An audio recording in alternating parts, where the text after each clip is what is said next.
Hello, everyone. Welcome to Separation and Divorce Coaching Ireland. I am here with Prudence Moneypenny, who is a personal finance expert. So, Prudence, do you want to give us your background?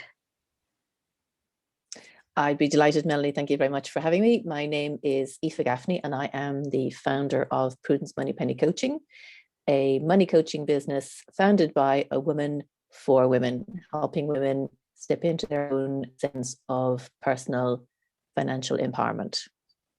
Fantastic. So what I'm doing is I'm doing a video every week, introducing you to people who have been through divorce and come out the other side. And Prudence is going to tell, or Aoife, as you prefer to go by, is going to tell us a little bit about her experience. So Aoife, give us a little bit of background about, what went well during your divorce, or what would you have done differently if you went back to do it again?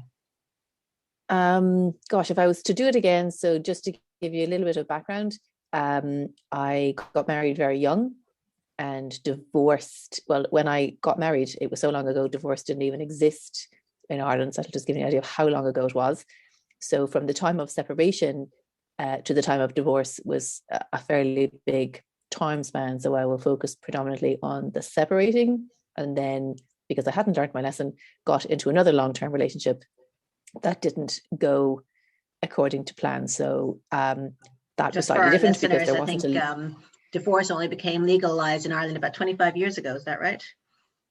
Something like that, yeah. So I must have been about 7 when I got married. So just to kind of put things into perspective. So divorce, in a sense, is relatively new in Ireland. And so what I think would certainly have helped me enormously through the process is somebody to help me through the emotional overwhelm. So there's a lot of practical help out there. This is what you need to do. You open a different bank account, you do the stuff, you make a list.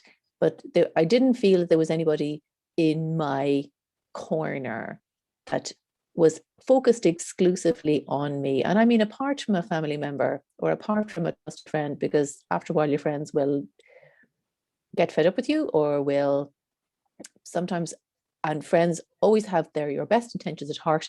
But if your friend is not in a great space either, sometimes what can happen is that you both can be a bit stuck. So a coach, an impartial, compassionate person in your corner, I think certainly for me would have made an enormous difference. And in both of those circumstances, I was very lucky. I did have some friends, but it put a huge burden on your friends if you're constantly relying on them. So having somebody to give me the tools, to give me a clear, proven framework to bring me through what can be a very emotional, overwhelming process. I think I not only would have got through it faster, I would have got through it probably faster, sooner, and with less stress, anxiety, and even financial outlay. Because the faster you can get through something, the less money you're paying out to all of the other people. Yeah, that's true. Yeah, I think it can take a little while to get through the separation and then the divorce, and lean on family and friends for all that time can get a little bit difficult. And sometimes you need someone who's not going to be as diplomatic, or who can be more impartial and doesn't know you as well.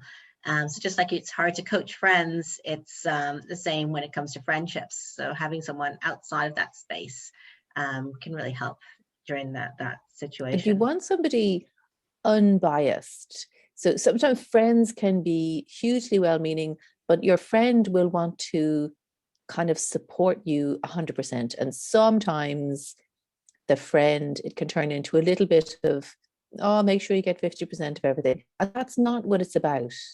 If you're separating or divorcing or going your separate ways, it's about managing the process as compassionately as you possibly can, and trying to make sure that both parties come out in a win-win situation, unless something hideous has happened, and that's completely different. And I was lucky in that both of my relationship breakdowns, they just happened. There was no it was nothing massively complicated about it. It was just personality clashes. so I was quite lucky in that. But I Yeah. think looking back on both of those experiences, because they were quite different. I mean, one was like a very long time ago. I honestly didn't know whether I was coming or going, and it was also pre-internet. So I had any piece of correspondence had to be done by post. I didn't have a mobile phone. So I didn't even have a phone in the house, actually. So I had to be running up and down the road to make phone calls. So that made everything a little bit quite challenging, but it was. I can see that Aoife really takes care of herself. She must use some special face cream or something like that. She looks amazing. I have good filters set up on Zoom. Coaching didn't exist. Coaching didn't exist. Certainly coaching didn't exist when I divorced. It did sort of exist when I was going through a subsequent breakup of a long-term relationship. And I couldn't manage, to be honest, I couldn't manage my own emotions. And I really, really struggled to manage my own emotions. So I either kept them internalized, and actually I became extremely unwell. I became physically extremely unwell. I got what I thought was a cold and turned into bronchitis. And so I was sick for about 5 months. And I think that was all of the emotions that I internalized. Overwhelm. Yeah, a lot of people. It was too much. Go through that. I'm actually low on battery. Can you believe it, on my computer? The emotional overwhelm is a big thing that a lot of people are going through at the moment as well. Yeah. So I think if there had been a coach available, I would definitely have hired somebody. I genuinely would. And I was leaning on people and paying out money to lean on people, but I was leaning on the wrong people. So I was leaning too heavily on my GP. I mean, she was great. Okay. She was very helpful, but probably not the right. I was trying to look for something that she wasn't able to do. So I was kind of looking for her for coaching, but she's your GP. I was leaning on people, but leaning on the wrong people. Yeah, I was leaning on my lawyers or friends, and most of them, were in happy relationships and we're unable to really get the advice. So I understand that. So Aoife, I know that I've used your services in the past when I was going through my own divorce, and I really appreciated the help you gave me with the finances. And I know you've built that up even more. Do you want to explain how you might be able to help people who are going through divorce themselves? Absolutely. So what I help ladies who leave. And so you might be looking to leave your job. You might be looking to leave your house. You might be looking to leave the country. You might be looking to leave your partner. So I work with ladies who leave, and I help you unravel what you have raveled. So I work with women on their emotional side of things. So work with the money mindset.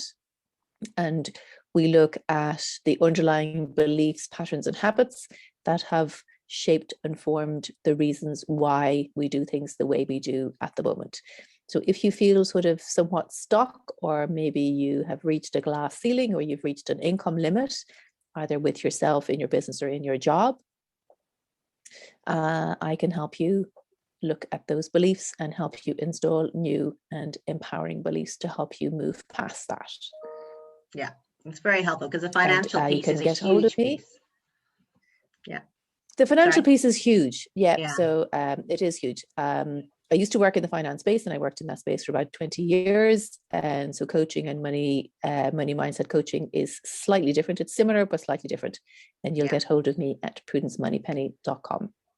Yeah, very good. Yeah, because when people are going through divorce, the financial piece is so important, not only even for people who are thinking of getting a divorce. Often they don't, because of the financial piece.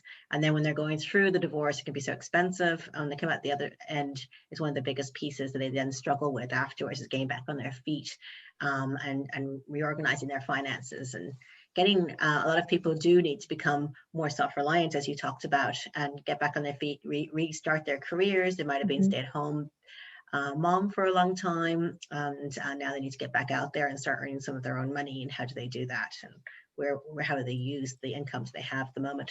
So it's such an important piece, just to give people that confidence to get through, because once you know that you can, you understand your finances better and you know what you can maybe bring in yourself, it just gives you that empowerment to just move through it and get back and get that new life started again. It's huge. And, once you understand your patterns of behavior that you have perpetuated for whatever reason, and we, through coaching, look at where those patterns of behavior have come from, so then help the person install new beliefs. And if there are children involved, it's really important not to pass on those limiting beliefs. But by empowering yourself, you can then pass on healthy patterns and beliefs around money to children. And also I'll work with families as well. So how do you get other people in the family or in the household on board with your vision, with your big why? And money is simply one part of that bigger vision. That's fantastic. So www.prudencemoneypenny.com. That's it. Thank you very much for your time and giving us your views on your own personal experience. And thanks. And I look forward to talking to you again. Thanks for having me. Bye-bye.